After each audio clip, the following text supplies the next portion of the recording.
Was I wrong to smile? Tell me honestly, because even now, years later, I still hear the echo of my father's sneering voice in that opulent ballroom, calling me a disappointment, in front of hundreds of guests, and I still feel the cold, heavy weight of the final, stunning surprise he left for me. You see, this isn't just a story about a cruel father and a humiliated son. It's a deep, twisted tale about legacy, public shaming, and the kind of long-game revenge only the truly wealthy and deeply scarred can execute from beyond the grave.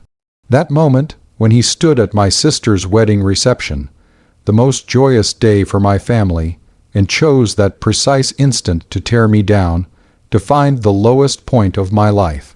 It was a public assassination of my character, my career, and my very worth as a man. Yet, it turned out to be the deliberate setup for the single most transformative, vindicating moment of my life. A twist so colossal that it didn't just overturn my life. It fundamentally reshaped the future of our entire community, and left my entitled siblings utterly bewildered and broke. To understand the sheer magnitude of the public humiliation and the staggering twist that followed, you have to understand the dynamic of the Sterling family, and specifically, my father, Arthur Sterling. Dad was an empire builder, a ruthless titan of industry who started with nothing and built Sterling Holdings into a multinational manufacturing powerhouse, worth hundreds of millions. He valued only two things: money and control. He was a man of immense pride and equally immense cruelty, and his affection was strictly transactional. My older sister, Veronica, and my younger brother, Julian, fit perfectly into his mold. Veronica married well. She married money, pedigree, and connections, everything Dad approved of. She was the flawless diamond of the family. Julian, while less successful, ran a small, profitable wing of the company, showing the right kind of ambition. I, however, was the anomaly, the black sheep, the artist. After graduating from a top university, I chose not to join the corporation. Instead, I dedicated my life to conservation and environmental studies, working on small, nonprofit projects focused on sustainable agriculture. To Dad, this was not noble, it was pathetic. It was a refusal of the legacy he had built. It was a waste of talent. It was, in his favorite word, a disappointment. The years leading up to Veronica's wedding were a slow, agonizing slide into disfavor. Dad cut my allowance, minimized contact, and whenever we were in public, he'd find a way to subtly belittle my work. "Ah, this is William. He'd introduce me to clients. He saves bugs for a living. Useful, very useful." The night of Veronica's wedding was supposed to be a cease-fire. It was the epitome of sterling wealth, a black-tie affair at the most prestigious club in the city, thousands spent on flowers, and a guest list that included senators and CEO. I was determined to be invisible, polite, and neutral. I was sipping champagne near the edge of the dance floor when Dad, flushed with success and half a bottle of expensive scotch, clapped a heavy hand on my shoulder. He was with a very powerful industrialist and his wife. I braced myself. "Mr. Thorne, Mrs. Thorne, I want you to meet my son, William," Dad began, his voice booming slightly over the jazz band. I smiled politely. "William, you remember Mr. Thorne. He's the one who funds those large university grants." Thorne nodded curtly. Then Dad tightened his grip on my shoulder, pulling me closer, his eyes cold despite the feigned conviviality. "William, tell Mr. Thorne what you've been doing lately, still, digging in the dirt." I took a breath. "I'm currently advising a foundation on developing sustainable practices for small farming communities, sir, focusing on soil health and water retention." It was factual, professional, and entirely respectable. Dad let out a short, harsh laugh, that cut through the pleasant background noise. "Sustainable practices," he scoffed, shaking his head at Thorne. "That's code, Mr. Thorne, for unpaid and pointless. My other children are building empires, making real money, employing people. This one, he chose poverty. He's nearing 40, and he refuses to contribute to society in any meaningful way. Look at him, a brilliant mind wasted on environmental fairytales. He is, quite frankly, a disappointment, The word hung in the air, amplified by the sudden drop in the music's volume as the band shifted between songs. Thorne and his wife exchanged an awkward glance. My face felt hot, and a wave of nausea hit me. I could feel dozens of eyes on us. It wasn't just the word, it was the utter contempt with which he delivered it. He didn't say it in private. He chose this moment, this stage, to publicly exile me from the family's esteem. I simply mumbled, "Excuse me," and walked away, not running, but walking with a forced calm that cost me everything. I didn't return to the main hall that night. I found a quiet study, sat in the dark, and stared at the city lights, the word disappointment, echoing in my head like a death knell. I went home that night, packed a bag, and didn't speak to my family for nearly 5 years. Dad, a man who believed in relentless work, died 3 weeks after his 78th birthday while on a business trip in Asia. It was a sudden, massive heart attack. The funeral was a massive affair, a required display of corporate power and family sorrow. Veronica cried performatively, Julian looked suitably stoic, and I felt nothing but a dull ache of missed opportunity and deep-seated bitterness. The will reading, a week later, was where the real drama began.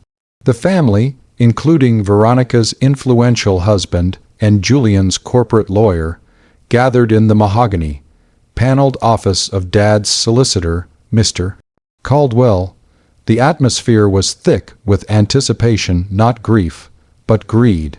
Everyone assumed the estate, the houses, the art, and the controlling shares of Sterling Holdings would be split 3 ways, with perhaps Veronica getting a slightly larger portion due to her social stature.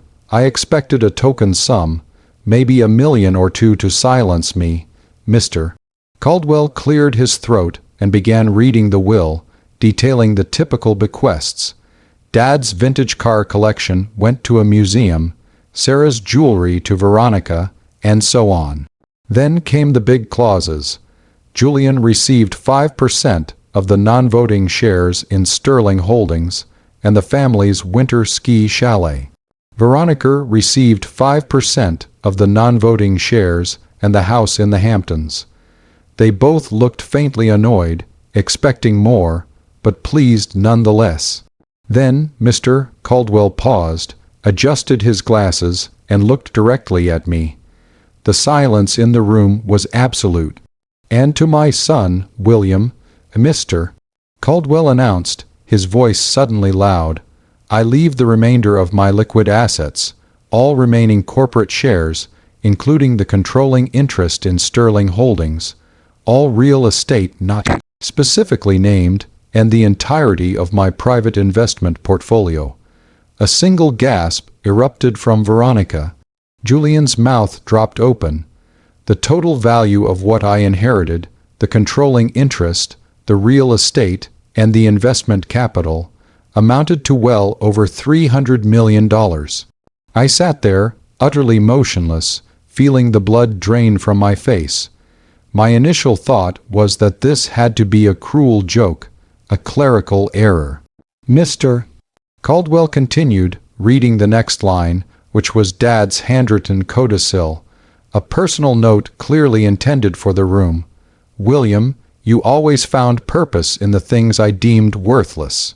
Now you will discover that I, too, had a purpose for you that was hidden beneath your failures. This is my true legacy. Do with it what you will." So that's the situation I was in. I had to make a choice. Before I tell you what happened next, how I used that immense fortune, and the sheer, glorious look on my siblings' faces when they realized the game was over, I want you to pause right now and comment below what you would have done in my shoes. Would you have sold the company immediately and lived a life of quiet luxury? Would you have used the controlling interest to ruin your siblings? Or would you have honored that bizarre, cryptic final wish from the man who publicly shamed you? What would you have done? The room exploded. Veronica leaped from her chair, shrieking, "This is impossible. It's undue influence. He was clearly not of sound mind. William has been estranged for 5 years." Julian's lawyer immediately started firing questions at Mr. Caldwell, challenging the validity of the codicil. Mr. Caldwell, however, remained perfectly calm. Mr. Sterling reviewed and signed this document less than 3 months ago. It is completely ironclad. William Sterling holds the controlling interest. My siblings stared at me. The humiliation I felt years ago now reflected tenfold in their eyes. They looked less like family and more like predators who had just lost their kill. I simply stood up, offered a polite but cold nod to Mr. Caldwell, and walked out, leaving the chaos behind me.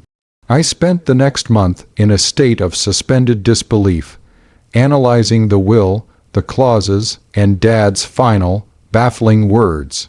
Why me? Why the disappointment? The answer, I slowly realized, was the nature of the control. Dad didn't leave me the money to reward my environmental work. He left me the control so I could finally do the one thing he always denied me: meaningful, massive scale contribution. He was too proud to do it himself, too obsessed with the image of corporate dominance. But I believe, in his own deeply twisted way, he wanted the legacy of Sterling Holdings to become something more than just profit. He wanted it to be significant . My revenge was not petty, it was systemic, and it was glorious. I didn't sell the company, and I didn't ruin my siblings financially. That would have been too easy. Instead, I took the controlling interest, and over the next 2 years, I systematically dismantled and rebuilt Sterling Holdings from the ground up, morphing it into a multi-billion-dollar, mentally focused green technology and sustainable infrastructure conglomerate. My first move, which sent shockwaves through the industry, was selling off the most polluting manufacturing divisions, the same divisions that Julian managed. I used the capital from those sales to fund massive R&D into green energy solutions. Julian's entire division was liquidated.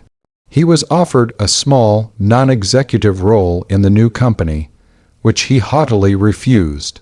He went from a high-earning corporate executive to a bitter, unemployed man living off the proceeds of a small ski chalet. Veronica's husband, whose entire career hinged on the political connections and prestige of the old Sterling Holdings, found his influence evaporate overnight as the company shifted focus from industrial lobbying to clean energy advocacy. The connections dried up. Their social standing, which depended entirely on the Sterling name being synonymous with old money power, took a massive hit. Their lives weren't ruined, but their entire entitled identity was shattered. They were left with money, but no power and no purpose within the new hierarchy. As for me, I thrived. I took the company public with a new mission statement: profit with planet. The stock soared. I used the corporate leverage to champion the very environmental causes Dad despised, forcing suppliers to adopt sustainable practices and funding massive reforestation efforts worldwide. The crowning achievement was rebranding the entire company as Sterling Green Tech. Every time Veronica or Julian saw a news report about the company's success, They had to see asterisk my asterisk face and asterisk my asterisk vision, the vision of the disappointment driving the legacy their father had intended for them. The final piece of the puzzle came from the codicil itself. The last sentence stated that should the controlling interest be transferred to a new CEO without a prior two-thirds board vote, the entire remainder of the estate would be donated to the largest environmental charity in the world. Dad ensured I couldn't simply take the money and run. I had to accept the control and the responsibility. He didn't want a conservationist. He wanted a conservationist with asterisk asterisk power asterisk asterisk.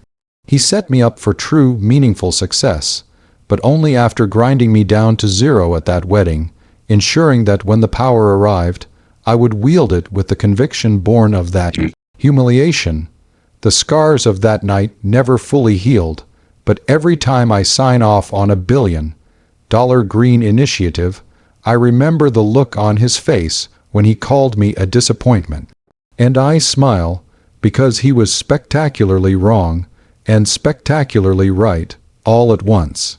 Like this video, if you think my father's cruel final wish was the most brilliant form of passive-aggressive love and revenge ever conceived. Subscribe for more true stories of incredible legacies and unexpected plot twists, and make sure to share your final thoughts on whether Dad's actions at the wedding were justified by the end result. In the comments section, I'll see you all in the next story.